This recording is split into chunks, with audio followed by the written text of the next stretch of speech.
Vamos abrir nossas Bíblias em Atos dos Apóstolos, capítulo 19, verso 8.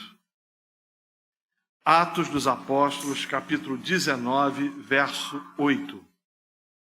Se você achou o texto, queria convidá-lo a colocar-se de pé. Atos, capítulo 19, nós vamos ler do verso 8 ao verso de número 20. Diz a palavra do Senhor: durante 3 meses, Paulo frequentou a sinagoga, onde falava ousadamente, dissertando e persuadindo com respeito ao reino de Deus. E visto que alguns deles se mostravam empedernidos e descrentes, falando mal do caminho diante da multidão, Paulo, apartando-se deles, separou os discípulos, passando a discorrer diariamente na escola de Tirano. Durou isso por espaço de 2 anos, dando ensejo a que todos os habitantes da Ásia ouvissem a palavra do Senhor, tanto judeus como gregos. E Deus, pelas mãos de Paulo, fazia milagres extraordinários a ponto de levarem aos enfermos lenços e aventais do seu uso pessoal, diante dos quais as enfermidades fugiam de suas vítimas e os espíritos malignos se retiravam. E alguns judeus exorcistas ambulantes tentaram invocar o nome do Senhor Jesus sob possesso de espíritos malignos, dizendo: esconjuro-vos por Jesus a quem Paulo prega. Os que faziam isso eram 7 filhos de um judeu chamado Seva, sumo sacerdote. Mas o espírito maligno lhes respondeu: conheço a Jesus e sei quem é Paulo, mas vós quem sois? E o possesso do espírito maligno saltou sobre eles, subjugando a todos, e de tal modo prevaleceu contra eles, que desnudos e feridos fugiram daquela casa. Chegou esse fato ao conhecimento de todos, assim judeus como gregos, habitantes de Éfeso, e veio o temor sobre todos eles, e o nome do Senhor Jesus era engrandecido. E muitos dos que creram vieram confessando e denunciando publicamente as suas próprias obras. Também muitos dos que haviam praticado artes mágicas, reunindo os seus livros, os queimaram diante de todos. Calculados os seus preços, achou-se que montavam a 50.000 denários. E assim a palavra do Senhor crescia e prevalecia poderosamente. Vamos curvar nossas cabeças e fechar os nossos olhos e vamos orar. Ó Deus, nós pedimos que Tu possas iluminar o texto que acabamos de ler, a Tua palavra, que é lâmpada para os nossos pés e luz para os nossos caminhos. Fala conosco, ministra aos nossos corações, age em nossas vidas de forma especial, a fim, Deus amado, Deus querido, de que tudo aquilo que ouvirmos possa ser aplicado no nosso dia a dia. É a oração que fazemos em Jesus, nosso Senhor. Amém e amém. Você pode se sentar, meus irmãos.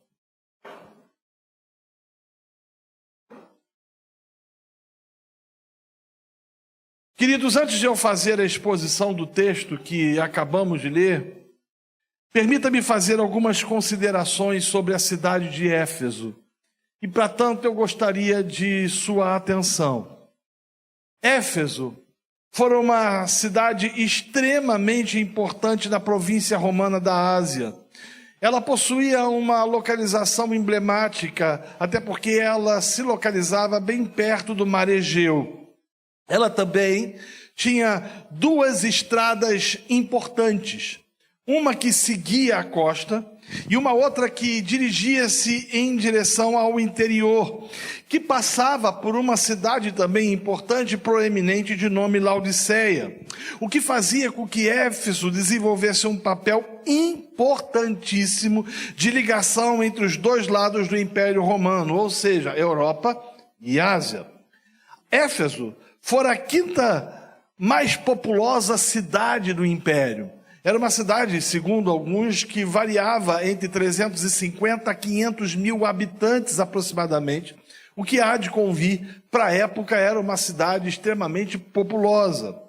Além disso, em Éfeso era possível você encontrar várias escolas filosóficas. Havia naquela cidade a discussão sobre as perspectivas tanto dos estoicos quanto dos epicureus, mas também encontrava-se em Éfeso escolas de magos, que se a gente fosse lidar ou apontar ou tratar disso de forma efetiva nos dias de hoje, talvez nós disséssemos que era um tipo de escola de bruxos, e era comum você encontrar isso também naquela cidade.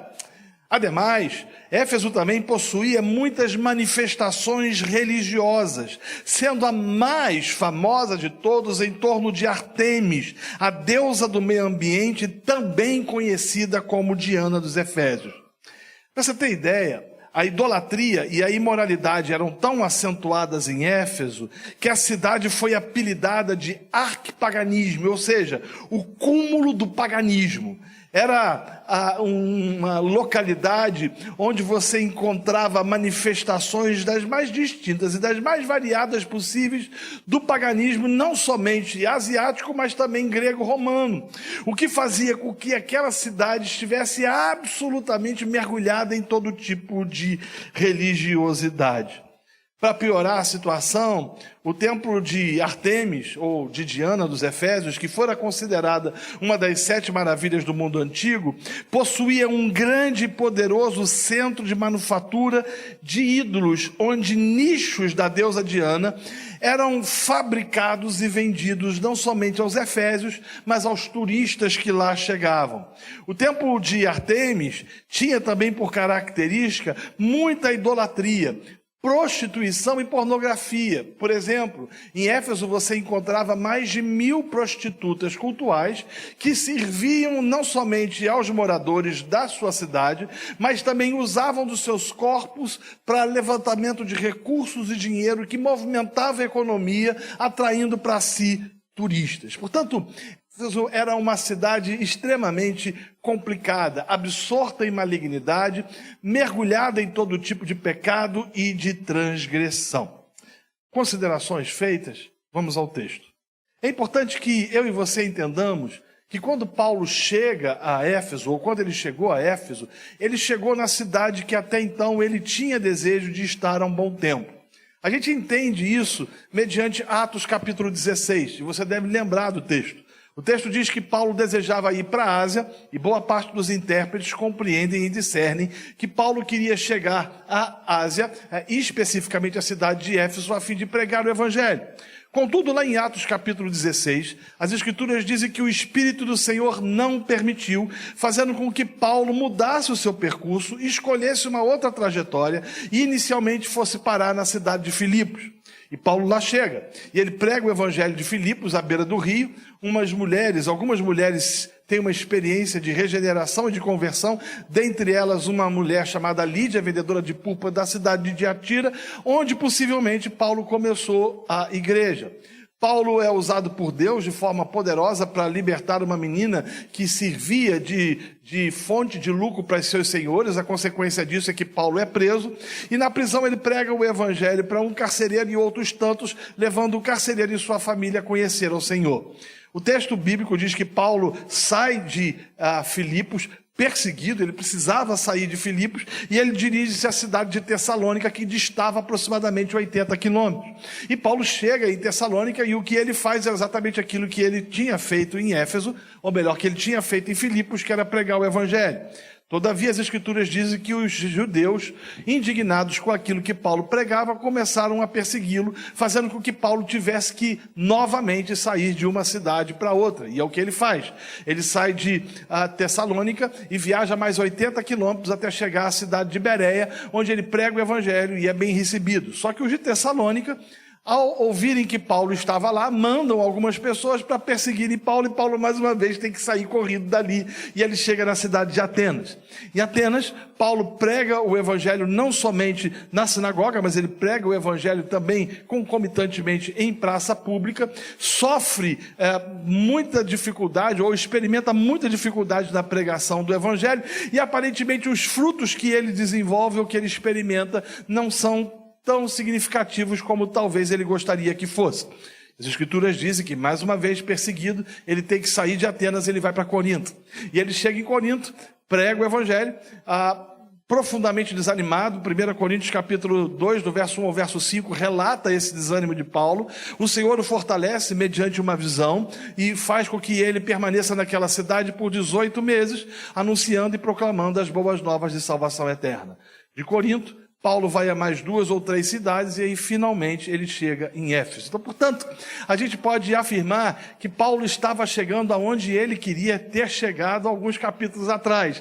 Que ele chega na cidade aonde ele tinha desejo de pregar o evangelho. E ele encontra exatamente esse contexto. Um contexto de muito paganismo, um contexto de muita idolatria, um contexto de muito pecado, de muita promiscuidade, de muita pornografia, um contexto onde as pessoas eram regidas por percepções filosóficas das mais distintas e das mais variadas possíveis, um contexto onde havia todo tipo de ação mística e mítica que se fazia presente nos moradores, mas também nos turistas que lá chegavam. E Paulo chega, portanto, àquela cidade e a primeira coisa que ele faz é procurar uma sinagoga. Aliás, é interessante você perceber isso, que essa sempre foi a sacada de Paulo. Quando Paulo chega em Filipos, ele não encontra uma sinagoga porque possivelmente não existiam 12 judeus prosélitos, por isso ele vai para a beira do rio. Mas em Tessalônica ele procura uma sinagoga, ele chega em Bereia e ele procura uma sinagoga, em Atenas ele procura uma sinagoga, e a mesma coisa ele faz em Corinto, procurando uma sinagoga. E agora que ele inicia, que ele starta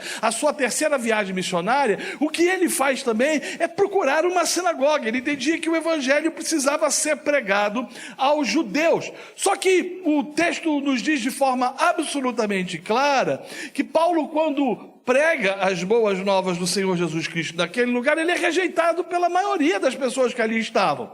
E ele, obviamente, ao perceber que a sua mensagem não estava sendo bem recebida, ele se retira e vai para a escola de um homem chamado Tirano. Então, veja bem, depois dessa perícope, ou dessa dificuldade, ou melhor, depois dessa situação absolutamente complicada de ter enfrentado perseguições das cidades mais distintas e das mais variadas possíveis, ele chega em Éfeso, é mais uma vez ultrajado, tem a mensagem rejeitada e ele vai para a escola de um homem chamado Tirano, onde ele, segundo a tradição, se reuniu com aproximadamente 12 pessoas por 2 anos, provavelmente no horário da siesta. Paulo, nessa época, fazia tendas, ele não tinha recursos que lhe eram ofertados para que ele pudesse, efetivamente, pregar o evangelho de tempo integral. Então, portanto, ele precisava experimentar, ou precisava usar do tempo válido que ele possuía, para que ele, de certa forma, anunciasse as boas novas e treinasse e capacitasse discípulos. E ele fica 2 anos, possivelmente de 11 da manhã até as 4 horas da tarde, segundo boa parte dos intérpretes, dando ensejo aos moradores daquela cidade que pregasse o evangelho a toda a Ásia, a fim de que os perdidos e os pecadores fossem salvos. Mas qual foi a mensagem de Paulo pregada na escola de Tirano? O que ele pregou durante esses 2 anos?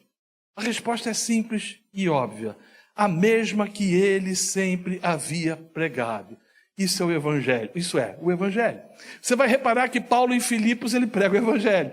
Ele é perseguido e vai para Tessalônica e ele prega o evangelho. Em Tessalônica ele vai para Bereia e de Bereia ele tem que pregar também o evangelho. Ele chega em Atenas e Corinto e ele não tem outra mensagem. E Paulo por 2 anos não tratou outra coisa com os discípulos que não fosse o evangelho e das implicações do evangelho. O texto é claro em informar que o ensino paulino era enfático de que havia necessidade de que os habitantes da Ásia ouvissem a palavra, ouvissem o evangelho. Agora repare algo. Repare que Paulo não sofria do imediatismo comum ao nosso tempo. Paulo não queria resultados imediatos. Na verdade, ele sabia que resultados que promovem impacto na cidade são consequências de uma comunidade que prega, expõe e que sabe explicar o evangelho.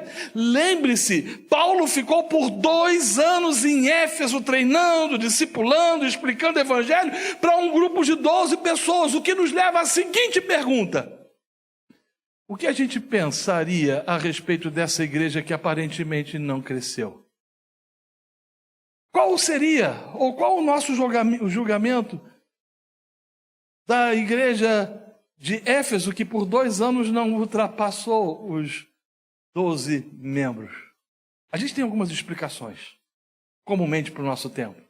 Uma igreja que não cresce, a gente começa a elocubrar ou achar de que pastor é fraco, segundo alguns, ou ele não tem unção, conforme dizem outros, ou de que ele deu brecha para o cão, para o cramulhão, para coisa ruim, para o capeta, para o encardido, para quem quer que seja, de que ele precisa amarrar os espíritos territoriais, de que ele precisa fazer batalha espiritual, de que ele precisa quebrar algumas cadeias, alguns grilhões, algumas presilhas que porventura estejam acontecendo. Mas você vai perceber, você não vai ver em Paulo um imediatismo ou o desejo de que a igreja explodisse muito rapidamente. Paulo está 2 anos ali pregando, ensinando, treinando, discipulando, formando líderes, formando pessoas, entendendo que o tempo de Deus é absolutamente diferente do tempo da gente.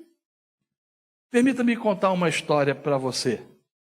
Meus filhos, quando eram pequenos, quando eles tinham 7, 8 anos aproximadamente, minha esposa não estava em casa e eu estava à sala sentado escrevendo possivelmente um trecho ou algum capítulo de algum livro que eu iria publicar.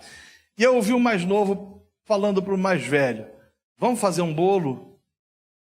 E eu, ao ouvir aquilo, eu pensei comigo mesmo: será que é isso que esses caras estão querendo, fazer um bolo? Esses meninos de 7, 8 anos querem fazer bolo, será que é isso? E aí, eu entretido, preso naquilo dali, eu falei: mas se eu for lá falar alguma coisa com eles ou ajudá-los, eu vou perder o feeling, eu vou perder o fio da meada. Quem escreve sabe o que eu estou dizendo. O que tem? Deixa fazer. Mal não vai ter nenhum na vida desses garotos, né? A experiência vai ser boa.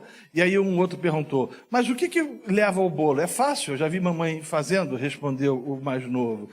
Pega a farinha de trigo. E pegaram 1 quilo de farinha de trigo, jogaram numa vasilha, derrubaram 2 litros de leite. E aí falou: mas tem mais coisas. Claro que tem. Ovos. E colocaram ali 1 dúzia de ovos, né?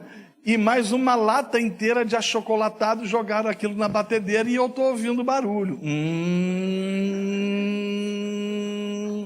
Depois que criou uma certa pasta, eles colocaram aquilo numa forma, ligaram o fogo bem alto e falaram: agora o bolo vai ser feito.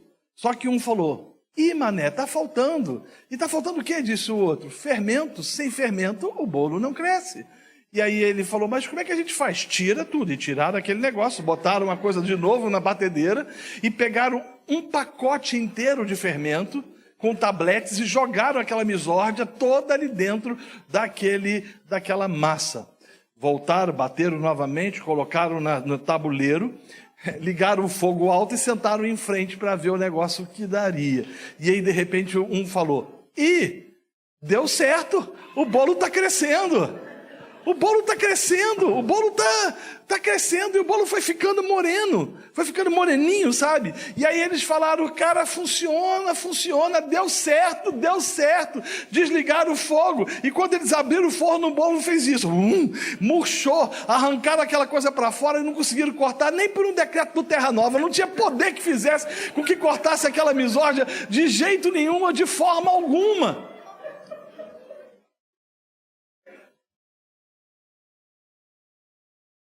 Eles queriam que o bolo ficasse pronto rápido. Por isso eles colocaram muito fermento na massa. A ideia deles era que, se usassem essa estratégia, eles ganhariam tempo e seriam bem-sucedidos em sua missão de comer um bolo rapidamente. Isso nos traz uma lição. O que é que a gente tem colocado na massa do bolo? Eu tenho visto igrejas extremamente imediatistas, tomadas pelo afã e pelo desejo de crescimento, colocam na massa do bolo todo tipo de ingrediente, pelo fato de que não conseguem entender que Cristo seja suficiente. O que você vai ver Paulo pregando ou anunciando em todas as cidades que ele esteve, nessa segunda viagem missionária, como em todas as viagens missionárias, é uma coisa só: o Evangelho. Cristo e o Evangelho. Não havia outra coisa que Paulo pregasse, não havia outra coisa que Paulo anunciasse, não havia outra mensagem que Paulo proclamasse a não ser as verdades inequívocas e inquestionáveis do Evangelho. O problema é que a gente tem vivido num tempo extremamente pragmático. E a gente acha que a igreja tem que crescer rápido. E nessa perspectiva, na massa do bolo, a gente vai colocando aquilo que eu chamo do evangelho e mais alguma coisa. Tem igrejas que pregam e que colocam o evangelho em eventos. Tem igreja que coloca o evangelho em congressos. Tem igreja que coloca o evangelho em reuniões, atividades diversas. Tem igreja que coloca o evangelho em shows, baladas e atividades das mais distintas possíveis. Lembre-se, o bolo pode até crescer, mas ele murcha e não se torna apetitoso. E talvez essa seja a realidade da igreja evangélica brasileira, que cresce a olhos vistos, mas tem matado de inanição uma sociedade inteira. Na verdade, o que a gente tem visto pastores e igrejas dizendo é que a gente deve fazer aquilo que dá certo e não aquilo que é certo. E Paulo não estava preocupado em fazer aquilo que dava certo. Ele estava preocupado em anunciar aquilo que é certo. E certo é Cristo e seu evangelho e nada além disso. O texto também nos ensina que Paulo não foi vencido pelo desânimo, nem tampouco pela patente falta de resultados. Porque vamos combinar uma coisa? 2 anos e nada. 2 anos e 12 pessoas na escola de Tirano. 2 anos e ele trabalhando de forma hercúlea, tendo que dedicar ou dividir seus esforços em fazer tendas e pregar as boas novas. Mas ele não é vencido pelo desânimo. Paulo não experimentou aquilo que os evangelistas hoje chamam de boom da multiplicação. Na verdade, você vai perceber que mesmo diante da aparente falta de resultados, Paulo entendia que o bolo cresce no tempo certo, na hora certa, da forma certa. E quando ele cresce do jeito certo, pessoas são alimentadas com a única mensagem capaz de transformar o coração do pecador, que é Jesus Cristo e seu Evangelho. Em segundo lugar, Paulo estava convicto do conteúdo de sua mensagem, entendendo que o fato do trabalho ser duro e os resultados quase que inexpressivos, ele não possuía o direito de pregar outra coisa no seu Evangelho.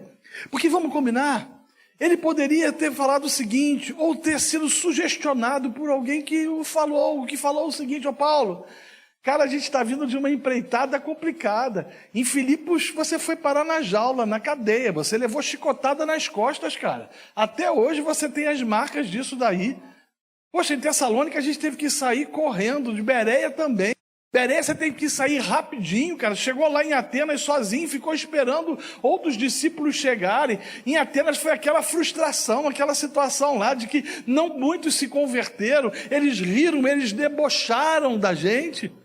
A gente foi para Corinto. Corinto foi super complicado. Chegamos lá desanimados. Fomos levados à praça principal para ser julgados por aquilo que a gente pregava. Vamos mudar.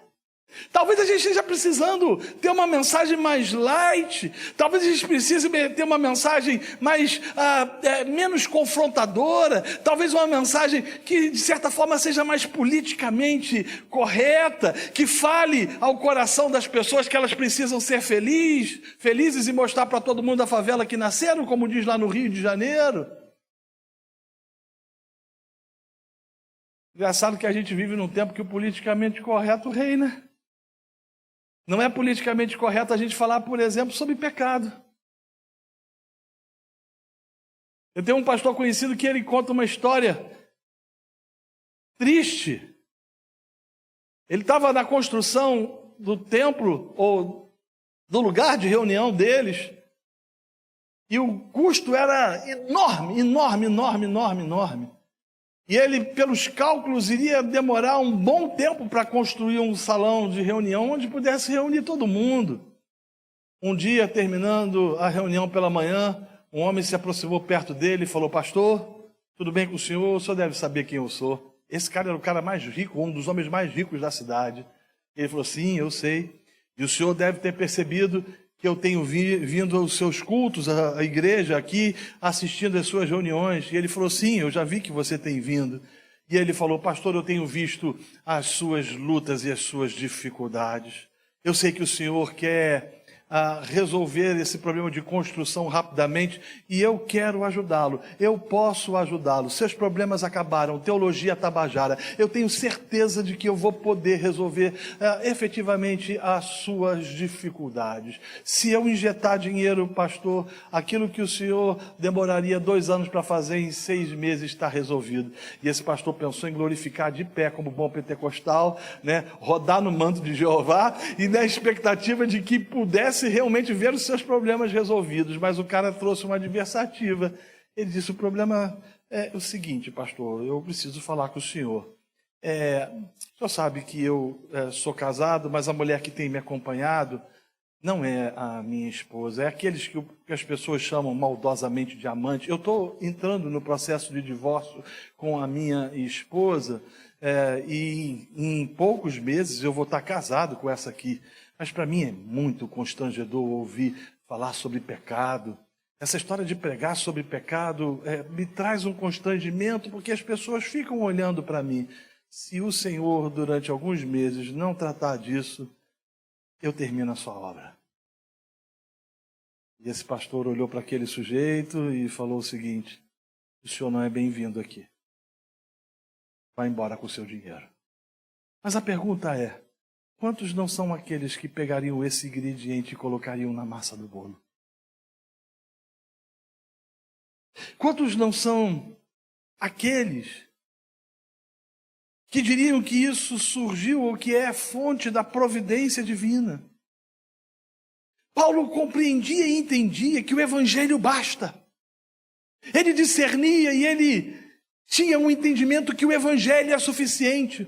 Por isso você não vai ver Paulo adequando a mensagem ou acrescentando a mensagem absolutamente nada. Cristo é suficiente. Agora, é claro que o sucesso se deveu a fatores distintos, mas eu queria pontuar um. Primeiro, o fundamento da sua pregação. A mensagem de Paulo estava fundamentada em Cristo e seu evangelho. Vale a pena recordar, o reformador alemão Martinho Lutero foi confrontado por um dos seus tutores, um dos seus mentores, no processo de reforma, quando a reforma protestante estava em estado de efusão na Alemanha, dizendo para ele o seguinte, Lutero, reconsidera. Se você tirar, Lutero, as indulgências, o que será desse povo? Lutero, se você tirar e acabar com as indulgências, o que é que vai sobrar? E Lutero respondeu dizendo, Cristo. Cristo é tudo. Cristo é suficiente.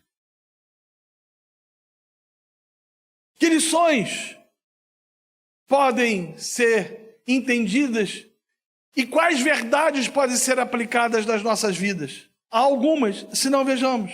Primeiro, nós precisamos tomar cuidado com aquilo que a gente coloca na massa do bolo.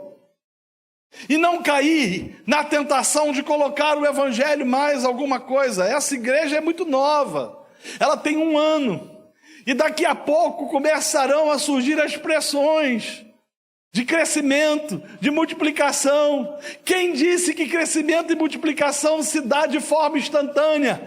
Quem disse que crescimento e multiplicação se dá a partir do momento em que você coloca uma grande quantidade de fermento na massa do bolo? Crescimento vem de Deus, ele brota de Deus, ele surge de Deus, e ele vem efetivamente a uma comunidade fiel ao Senhor e à pregação da palavra do Senhor.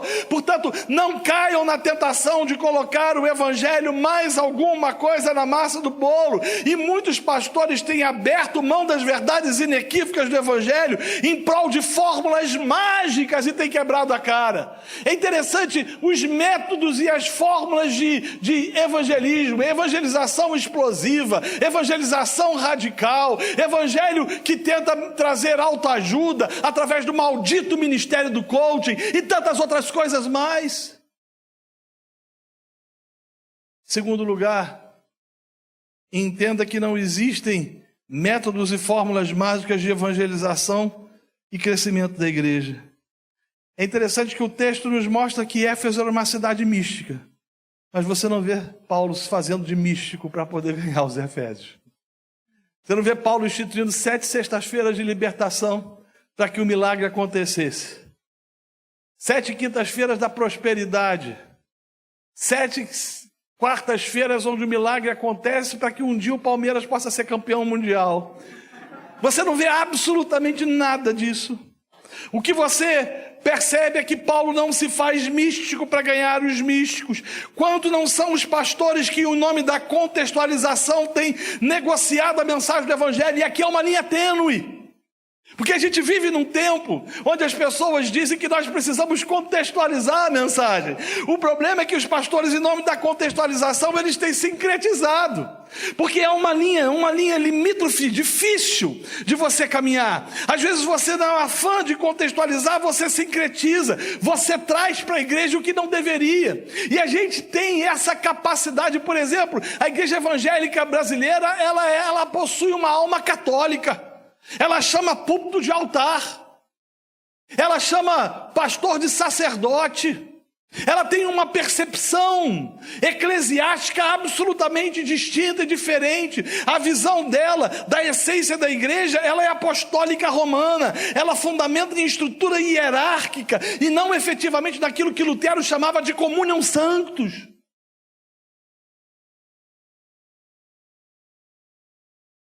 Paulo, apesar de poder discorrer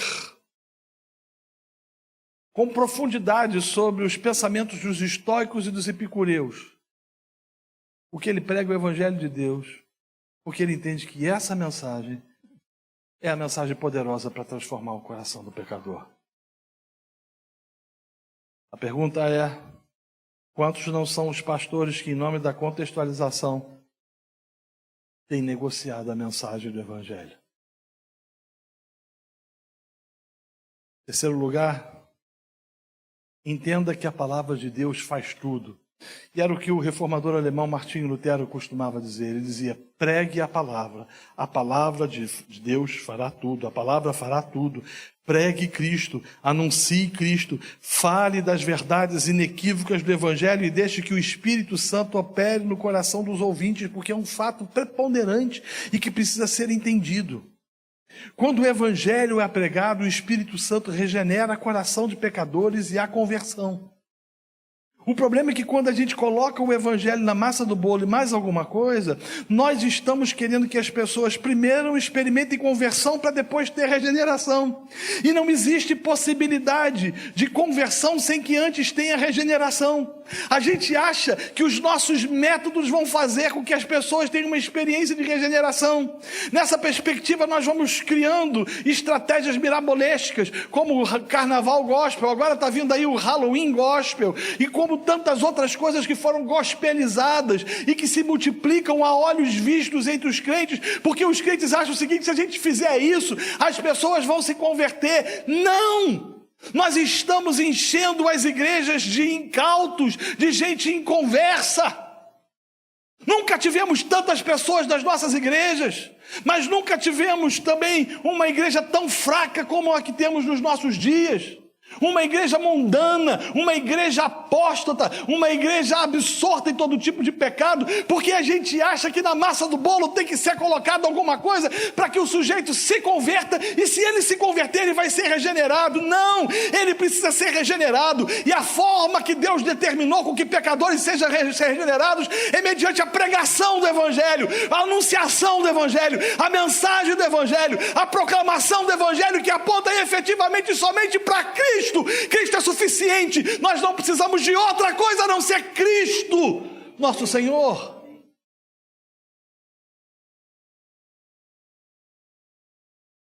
Antigamente, eu tinha uma filosofia que dizia que a porta de entrada de uma igreja deveria ser aberta e a porta de saída fechada. Hoje eu mudei. A porta de entrada de uma igreja ela tem que ser fechada e a porta de saída tem que ser aberta. E aí talvez você esteja dizendo: mas que é isso? Você não está querendo que as pessoas cheguem à igreja? Não, não é isso. O que eu estou dizendo é que nós não devemos receber como membros de nossas igrejas, aqueles que não foram regenerados. E a única forma de alguém ser regenerado é mediante o Evangelho.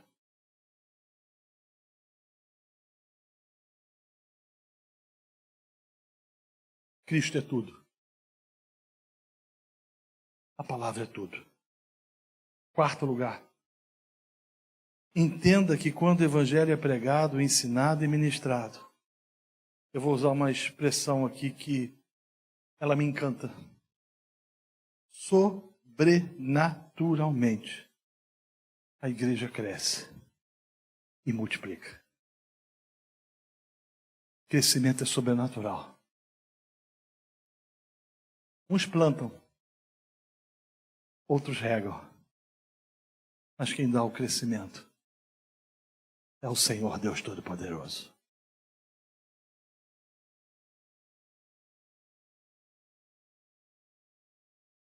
E por fim, em último lugar, Paulo nos ensina que a gente deve fazer o que é certo e não aquilo que dá certo. Eu digo mais. Paulo nos ensina que nós somos chamados não para sermos bem-sucedidos, mas para sermos fiéis.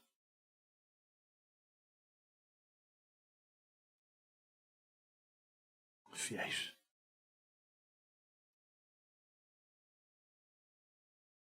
Que o Senhor nos ajude. Que o Senhor tenha misericórdia de nós. E que o Senhor não nos permita negociarmos em hipótese alguma a doce, santa e maravilhosa mensagem do Evangelho. Vamos ficar de pé e vamos orar.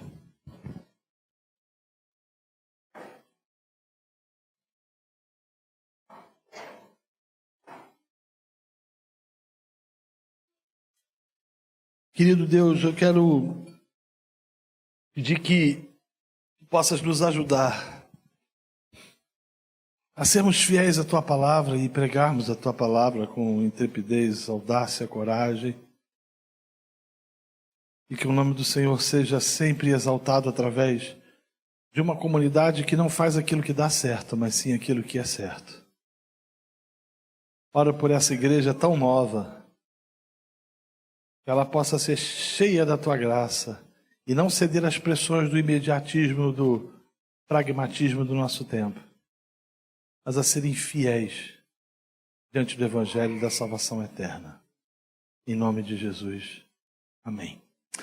Amém, irmãos. Deus abençoe. Eu queria indicar a vocês o livro Reforma Agora, que é um dos livros que eu escrevi pela Editora Fiel, que penso que seja um livro que há de coadunar com aquilo que eu falei nessa noite. Não tem muitos, deve ter uns 6 ou 7 livros desse aqui somente. Eu queria sugerir a você que deseja conhecer um pouco mais desse tema, a ler sobre isso.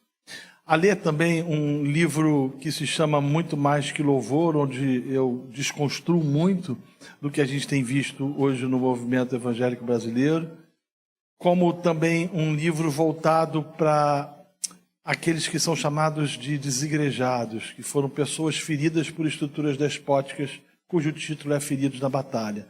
Há vários títulos ali, e eu sugiro a você a adquirir esse material.